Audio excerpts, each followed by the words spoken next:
gars Raïs.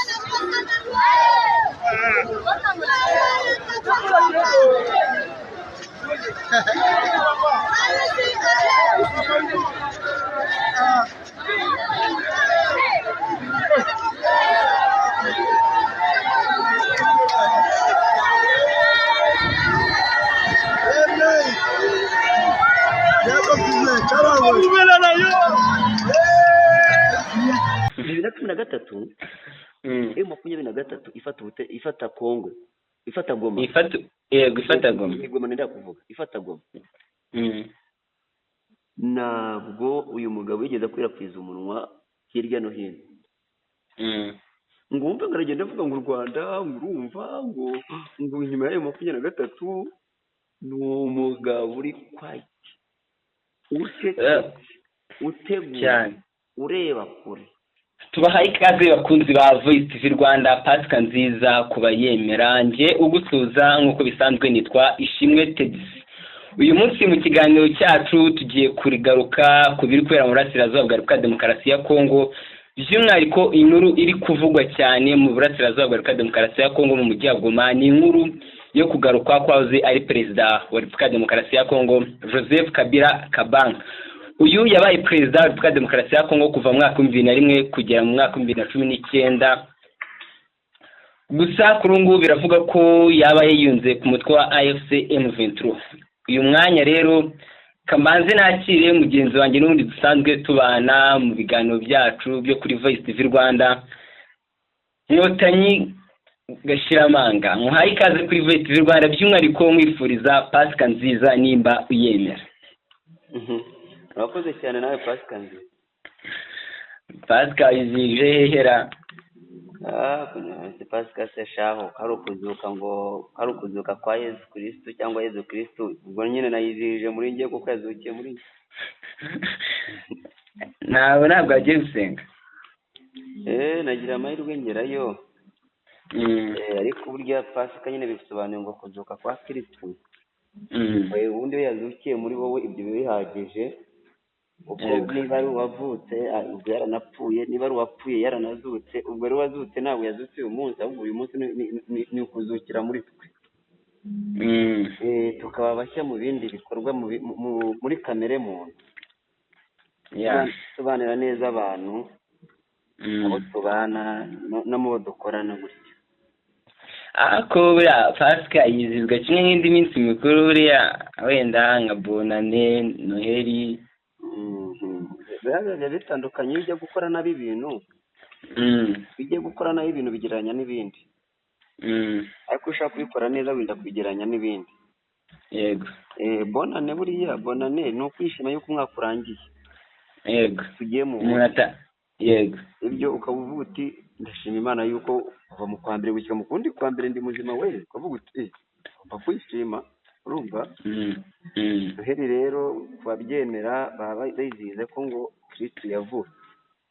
Yego. Babyemera baravuga uti yarazutse, ubwo ni ibyo ngibyo bakabyishimira. Ubwo rero Pasika yo yo kuvuka aranapfa akazuka, baba bishimira yuko rero ataheze mu gituro, ahubwo yagize ati yazutse. Niyo mpamvu igihe uzasanga ari batizihiza Noheli ariko bakizihiza Pasika. Yego. Kibaza se ni gute bizihiza umuntu yuko yazutse ntiwizihize ko yavutse, umuntu apfa ataravutse? Nabyo ari ikibazo rwose. Ibyo ngibyo niko amadini aba ameze ntakundi. Ko biba bitanavugwa rumwe. Agenda hajyamo n'agashire gitwa k'abakoroni kugira ngo abayirabura tudahuza. Nyotanyi muri Kongo ngo numvishe mu kanya urimo kugenda uti Kongo bikine. Muri Kongo ibintu byakaze byahinduye isura. Ibintu byakaze muri Kongo. Kwa Tshisekedi ngo bafite ubwoba bwinshi, ibinyamakuru birimo birandika nyine umusubirizo.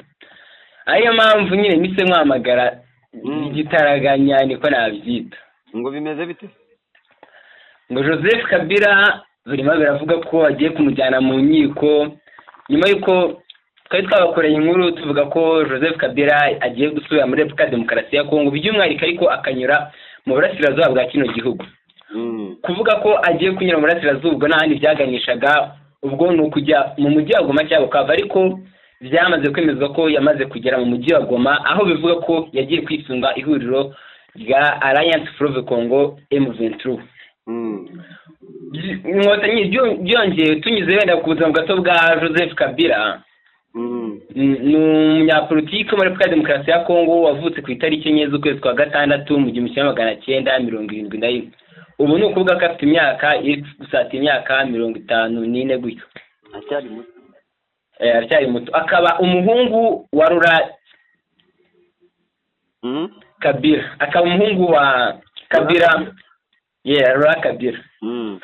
Rero Felix Tshisekedi, Joseph Kabila yabaye perezida wa Repubulika ya Demokarasi ya Kongo kuva mu mwaka 2001 kugera mu mwaka 2019, aho yagiye ku butegetsi asimbuye papa we yari amaze kuraswa. Uyu akaba ari perezida wa Repubulika ya Demokarasi ya Kongo wenyine wavuye ku butegetsi mu nzira y'amahoro. Nyuma yuko yari amaze kuraswa, nyuma yuko se yari amaze kuraswa ku itariki 24 Mutarama muri uwo mwaka. Yego, arashwe na bande se? Aho ngo nicyo kibazo ubwo numvaga ndibwaze kukubaza. Kuko iyo turi gusoma inyandiko bagaragaza ko yarashwe. Njyewe nari nyuma ndavuga mu ntangiriro, nyuma yaho yuko amaze kuba perezida wa Repubulika ya Demokarasi ya Kongo, nyine ubutegetsi abaye Felix Antoine Tshisekedi yaje kuba umusenateri, nyuma aza kujya ajya muri Afurika y'Epfo, bavuga ko yari yaragiye kwiga, nyuma akagenda avugwa muri za Zimbabwe. Mu minsi yashize yari yatangaje ko azagaruka muri Repubulika ya Demokarasi ya Kongo akanyura mu burasirazuba bw'iki gihugu. Ibi byaje kwemezwa ku itariki ya 18 uku kwezi turimo, byemezwa ko yageze muri Repubulika ya Demokarasi ya Kongo, gusa nubwo ari ibinyamakuru byavuga ko yari ahamaze igihe, aho bavuga ko yagiye kwiyunga inyeshyamba za AFC M23. Inkotanyi ukurikira ibibera mu burasirazuba bwa Repubulika ya Demokarasi ya Kongo cyane. Ikibazo nibaza kuvugwa kwa Joseph Kabila ko yabagiye kwiyunga kuri Alliance Fleuve Congo M23. Ndabyibuka neza, hari ikiganiro twigize gukora ubimbwiraho, umbwira uti ntabwo urabiyashura neza ka ibyo, gusa ariko birangiye bibaye byo. Umbwira ko wigize kumbwira ko Joseph Kabila ashobora kuziyunga na AFC M23 mu kiganiro twigize gukora cya mbere. None ubu ngubu bimeze nk'aho none birimo biragenda biba byo, dore ko biba biravugwa ko atari wenyine uri bwaje mu mujyi wa Goma, n'umunyapolitiki utavuga rumwe n'ubutegetsi Moise Katumbi nawe biravuga ko ari bwaje mu burasirazuba bwa Repubulika ya Demokarasi ya Kongo. Inkotanyi ibi ngibi bisobanuye iki mu burasirazuba bwa Repubulika ya Demokarasi ya Kongo, cyane cyane muri kiriya gihugu? Uretse mbanze ngusubize. Yego. Wavuze ko perezida Kabila, Joseph Kabila yagiye ku butegetsi ku itariki 26 z'ukwa mbere muri 2001. Yego. Ava ku butegetsi ku itariki 24 z'ukwa mbere 2019. Yego. Hanyuma asimbura se warashwe. Yego. Uwo ese yarashwe na bande? Uyu Kabila yashyizwe na bande? Uyu Kabila Joseph yashyizweho. Ahubwo ikibazo nagiye kwibaza, mu mateka ye nagiye nsoma bigaragara ko nyine yagiye azamurwa mu mapeti, yabayeho umusirikare, akaba mu isaka rya papa we Desire Kabila. Nyuma yuko yego, uyu ni umusirikare, reka twijemo neza. Urumva urabizi kugira ngo u Rwanda rwigeze kujya kurwana muri Kongo. Yego. Ibize kujya kurwana muri Kongo, ngira ngo na Retired General James Kabarebe ajya bivuga. Yego. Ajya bigaruka avuga ati nari ndi muri Kongo, ati ibintu byancanze neza pe, simbona ibintu byancanze neza, mvuga ibintu birarangiye. Mamagara mu Rwanda, mamagara umugabo mukuru ni Perezida Paul Kagame, ati twohereze ingabo. Singiye kubona kugira ngo nyohereze ingabo zinabara, mbona anyohereje FDLR. Yego. Ati biranyuba. Icyo gihe urabizi ko FDLR bahuze muri FDLR bigeze gutaha. Bageze mu Rwanda, u Rwanda rubakumva yatinga cyangwa se rurabaforomata, bakuramo ingengabitekerezo, rubashyira mu murongo neza wa kinyarwanda, mu ndangagaciro no gukunda igihugu n'ishyaka rya kinyarwanda. Barangiza bari bongera bohereza muri Kongo, babohereza Kabarebe. yego abari babonye aratitira arangiye none ati mpamagaye ko bamuhereza ubutabazi none bambaye abangaba iyo nkuru nibo bamutenga mu bitugu mm urumva yego nibwo bavuye n'umugabo wari uyoboye Kongo yego ubwo ni Kabila yego ni nacyo gihe Kabarebe yabaye umuyobozi minisitiri w'ingabo muri Kongo yego umugaba mukuru w'ingabo za demokarasi ya Kongo muri Kongo yego nuko se yavuyeho ni nako umuhungu yagiyeho okay yarangije kubigarika rero biba ngombwa ko nabo bigarukira mu Rwanda urumva uno mugabo Kabila niba ndamwumva kare ni umusirikare ukomeye noneho rero ku kibazo warumbajije tubanze turebe ubundi hari impamvu yatuma Kabila ajya yiyunga kuri AFCM 23 yego gusa ukiri aho ngaho urabizi ko twigeze kuganira kuri AFCM Ventura ukuntu ubutegetsi bwa demokarasi ya Kongo bwagiye wigirira nabi nyine bitumvikanwaho aho bashyira mu majwi Felix Tshisekedi ko bari kumwe mu ishyaka ubwo mu matora ya 2019 yabaga batari kubyumva kimwe na Kabila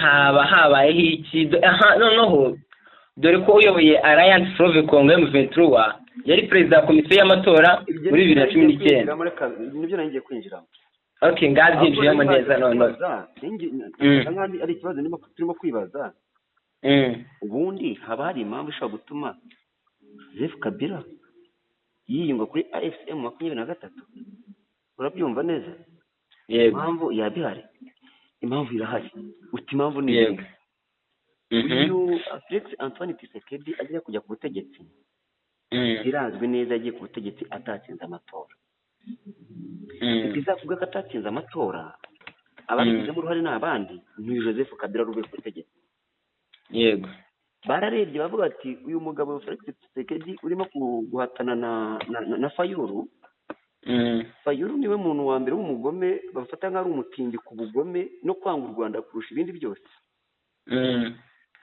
birangiye reka mvuga ngo kubanga u Rwanda no kwanga abavuga ururimi rw'ikinyarwanda none kurusha ibindi byose baravuga bati reka njyewe Joseph Kabila uyu mugabo afatanyije n'uyu Colonel Nanga uyu muvugizi mukuru wa AFCM 23 yego ko nari ukuriye amatora bashyiraho Felix Antoine Tshisekedi yari uyoboye AU cyangwa se Africa Union icyo gihe ni perezida Paul Kagame yego urabyumva niba ndabyumva neza ndetse navuga ati ariko aya matora agace mu mucyo urabyumva yego bafite uko baganiriye mu yandi magambo nabo babigizemo uruhare yego ibyo urabyumva kuba uyoboye umuryango wa Afurika yunze ubumwe perezida Paul Kagame kandi bamushyizeho babiri bivuga ngo nawe ukuri kose aratuza yego ibyo urabyumva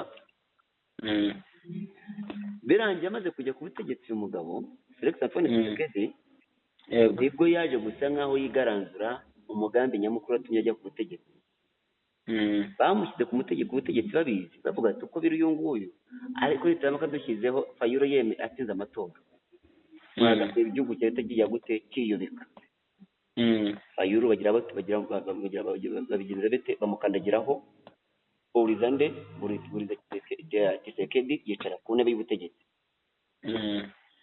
urumva ko rero uyu munsi Joseph Kabila afite impamvu yo kuza akajya gute akiyunga kuri 23 kubera yuko uwo yagiriye icyizere yaramukoshonnye yego ibyo urabyumva uyu Joseph Kabila turimo kuvuga Kongo cyangwa se iyi leta ya Kinshasa yagariwe na Tshisekedi bafite impamvu zo kugira ubwoba no gutetira urumva kubera ko uyu mugabo ni umukire yego uyu mugabo uzi ko afite 20% by'amabuye y'agaciro hariya muri Kongo reka 20% by'amabuye y'agaciro muri Kongo uyu mugabo yarize cyane uyu mugabo yabaye umusirikare uyu mugabo yabaye umunyapolitiki atandukanye n'uyu mugabo wabaye umushoferi agacuruza n'imigati mu Bubiligi niba watangiye uvuga ngo yagiye ku butegetsi muri 2001 akagera 2019 yego urumva politiki ubuhanga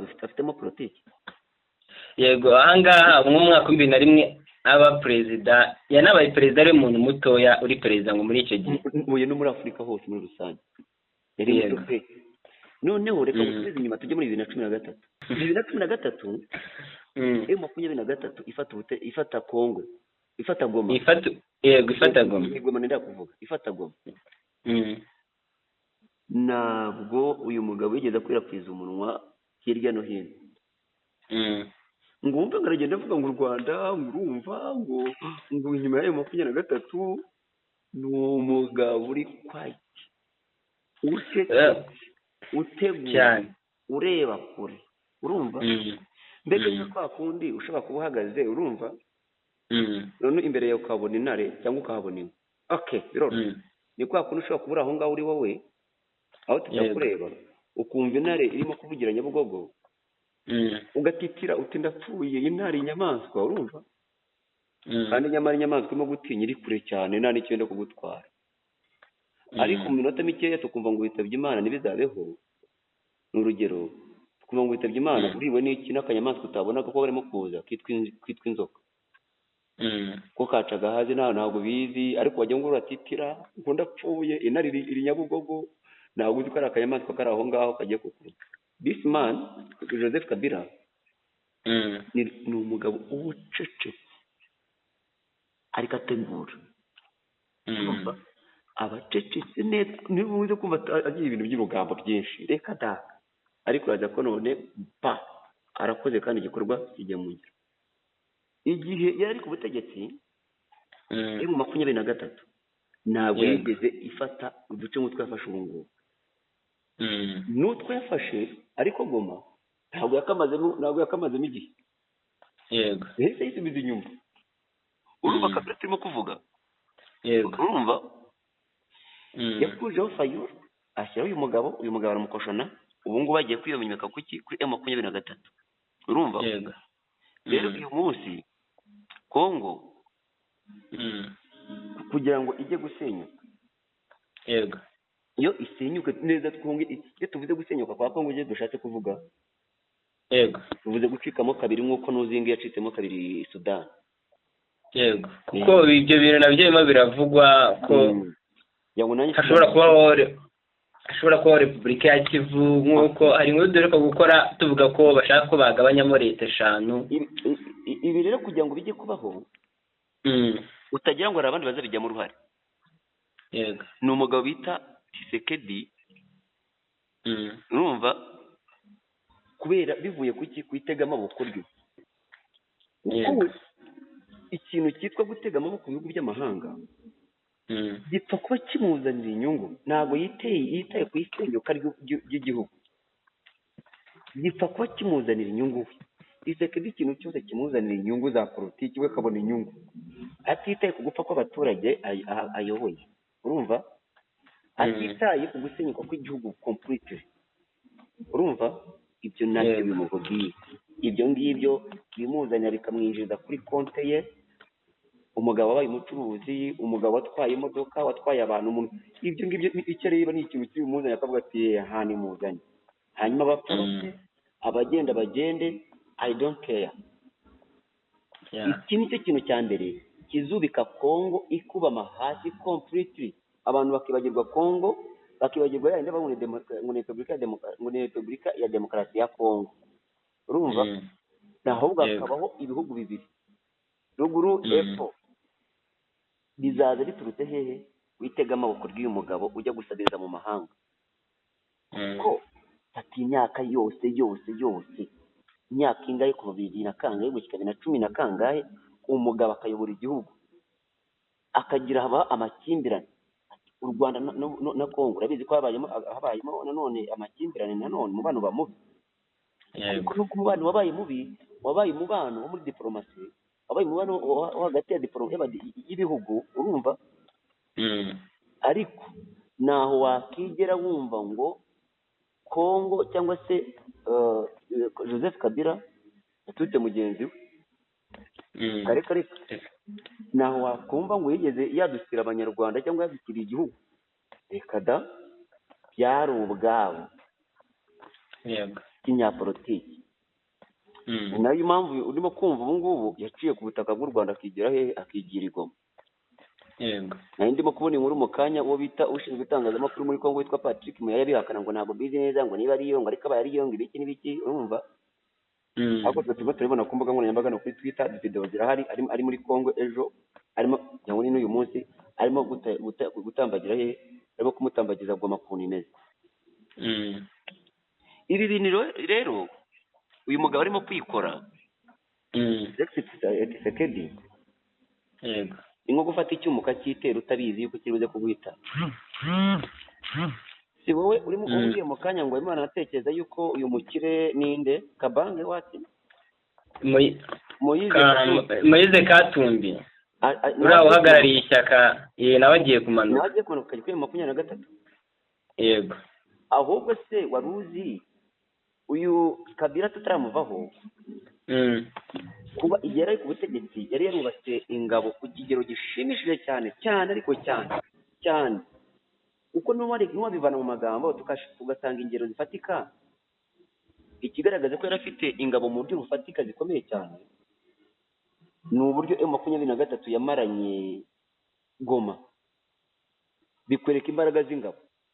Ikikwereka noneho rero uburyo ingabo afite Kongo ifite zasenywe, ahantu uri buze kwibonera urabibonera mu gihe M23 ifashe Goma, n'igihe n'utundi duce yahise ifata za Bukavu n'utundi duce turimo kwiyongeraho. Birakwereka ingabo ziciriritse ubu ngubu Goma ifite. yego urumva. Kabila rero kubera ko ari umugabo ni umugabo utajya kuvuga uvugirwamo, witurije, yifatira imyanzuro ye bucece, urumva. yego mu gihe Tshisekedi kugira ngo ujye kumva ngo Kabila arashaka imbaraga zo hanze ni gake. mu gihe Tshisekedi w'ikintu ashyize imbere ni ugushaka imbaraga zo hanze, urumva. zaba ziri buze zikubaka igihugu, zaba ziri buze zigasenya, gusa icy'ingenzi akeneye imbaraga ziri butume abona inyungu nibashaka basenya cyangwa se babuba. akomeje agomba kuba yaguma ku butegetsi. hanyuma rero wenda twareba tutinda niki kigiye gukurikiraho. uru ruzinduko rurabyari icyo nicyo kintu mbaga nshaka kwita nkubazaho nacyo. ntabwo turi buze kuvuga ngo uru ruzinduko ruri buze kubyara M23 kurekura uduce yari ifite. yego kubera yuko ntabwo ari uruzinduko Kongo yagizemo uruhare, yego ni uruzinduko Kabila we yagizemo uruhare. bivuze ngo agiye gukoresha uyu mutwe ahirika ubutegetsi bw'uyu mugabo. uyu mugabo Kabila niba amaze gushyika muri M23, erega n'ejo kanze mbirebe neza amagambo yatangaje, kuko rega biranavuga ko n'inzu yagomba kuzabamo muri Goma ngo yamaze gutunganywa. ntabwo n'indi nzu azabamo yaratunganyijwe, ntabwo ari icyo navuga ngo ni urugendo azamara y'igihe gito, bivuga ngo n'ubundi ni paka. ntabwo ari igihe gitoya uyu mugabo yari yiteguye. yego anaca n'amarenga, urumva. yego anaca n'amarenga, ariko mugenzi we ntiyamuntu, nako yarabyumvishe ko ntiyamuntu.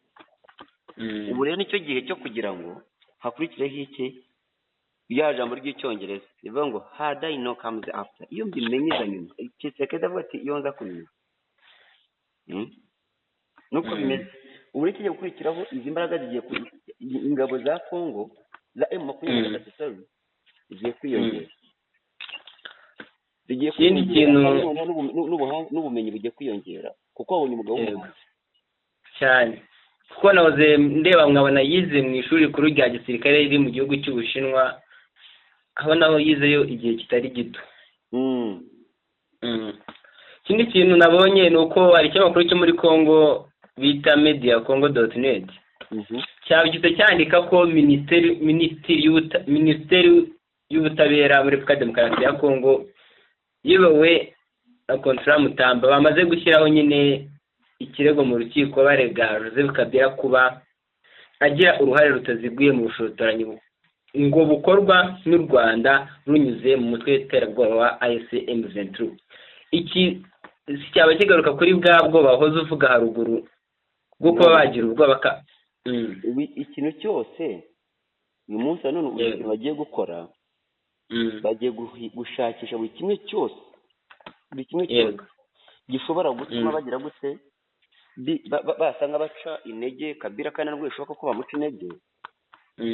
Ntabwo ubu ngubu byashoboka kuko kuva yamaze gushyika namaze guhuza amaboko na AFC 23 ibiri buze gukurikiraho ni ibirego ariko bitari buze gutanga umusaruro.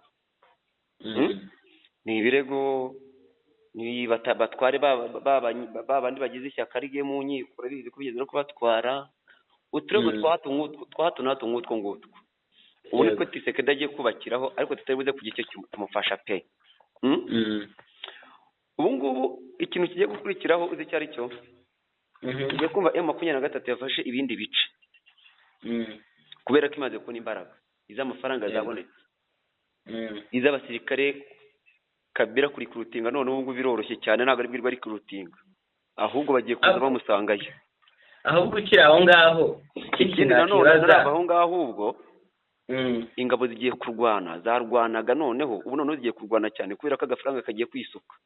Kabila azanye ifaranga uyu mugabo avugaga nawe niyongeramo arazana ifaranga noneho abarwanaga kubera ishyaka ariko none bagiye no kurwana bafite ishyaka bafite n'icyo barimo kwinjiza cyane. buriya wa mugani habura abandi bantu bamushyigikiye bari muri Repubulika Demokarasi ya Kongo bari no muri indani muri za guverinoma. Harimo uyu munsi ukuntu bimeze bano bagabo Kabila afitemo abanyapolitiki b'abahanga bameze nka we bacecetse ariko bakora. Uyu mugabo uyoboye afite amagambo ariko ntabwo afite ibikorwa cyane biragaragara kubera yuko umuntu ashobora kubivuga bakajya no kubeshya ariko nureba realite umuntu ufite amagambo aravuga ariko ashaka ibikorwa akabibura. Reka dutange urugero ibikorwa ni ibihe uyu munsi barimo kumufatana igihugu bagufatanya Goma Bukavu n'utundi duce ducamikiyeho Kivu bagiye kwimanuka yose bayigarurire uraho ngaho urimo uravuga gusa urimo urajya gusabiriza amaboko urajya gusabiriza imbaraga ukwibaza se uyu muntu uyu ni umuyobozi nta nubwo ari umudugudu noneho kwanza ahubwo se n'uwirondo irondo naryo rifata abajura ukibaza se ugahita ushaka igisubizo ugahita ukibona nibyo ni iki ni umushoferi ni umucuruzi w'imigati nibyo pe ahubwo politiki mu gicuku rero ibyo kuvuga ngo turego arimo kugenda atanga ni uturego tumeze nk'utw'abana b'indizi. Umwana w'indizi Kabila nabwo Felix Tshisekedi ibirego bye ni nk'iby'umwana w'indizi. Umwana w'indizi abava bakamumenyera bakabati buraririza akaza ukajya kumva ikirego ngo bamfasheho aho bafashe hararwaye se ntabwo harwaye bigasoza niyo yanarega by'ukuri bitagize agaciro ahubwo bakaza kugutabara bavuga ati ko si umuntu urimo kwirizwa ubundi turamutse tumutabaye hari icyo twamukuraho bati turamutse tumutabaye twamwiba abashindi tukamwiba n'imodoka reka tumutabare tumutware bimwe nawe rero bazaza kumutabara imbaraga ziraza ariko zikaza batamufitiye imbabazi badafitiye n'imbabazi igihugu ahubwo bavuga ati reka tubuze kuko watatse twitwarire buriya butumwa kugira ngo twanasubikira ahangaha ariko wenda muri make tunyuze mu buzima bwa Joseph Kabila mu mateka yeho gato ubundi nk'uko twabivuze Joseph Kabila n'umwana wa Laurent Désiré Kabila wari umuyobozi w'inyeshyamba zakuye ku butegetsi umunyagitugu mu mbuto Seseseko Kukendo wa Zabanga. Uyu akaba ari nawe waje kuba perezida wa Repubulika Demokarasi ya Kongo. Nyina wa Joseph Kabila akaba ari Sifa Mahaya. Joseph Kabila nk'uko twabivuze haruguru yavutse ku itariki 4 z'ukwezi kwa gatandatu mu 1971 ahitwa Shwebora mu karere ka Fizi mu ntara ya Kivu y'Amajyepfo n'ubwo aravuga ko yavukiye muri Tanzania. Haravuga ko yavukiye muri Tanzania. Mu bwana bwe Joseph Kabila yakuze mu gihe Laurent Désiré Kabila wari se yari ari mu nyeshyamba zari zanganye n'ubutegetsi bwa Mobutu Sese Seko Kukendo wa Zabanga. Joseph Kabila yakuriye mu buzima bw'inyeshyamba ataramenyekana cyane gusa nyuma yaje kujya kwiga amashuri muri Tanzania kugira ngo bamuhishe ubutegetsi bwa Mobutu. Niko amateka agenda bigaragaza. Yize mu ishuri rikuru rya gisirikare ry'Ubushinwa People Liberation Army National Defense of University, aho yakuye imyitozo ya gisirikare yihariye, aho yakuye n'amasomo y'iyobokamana rya politiki. Nkotanyi ndumva twavuga ibyo ngibyo rero ibya Joseph Kabila byo na Repubulika Demokarasi ya Kongo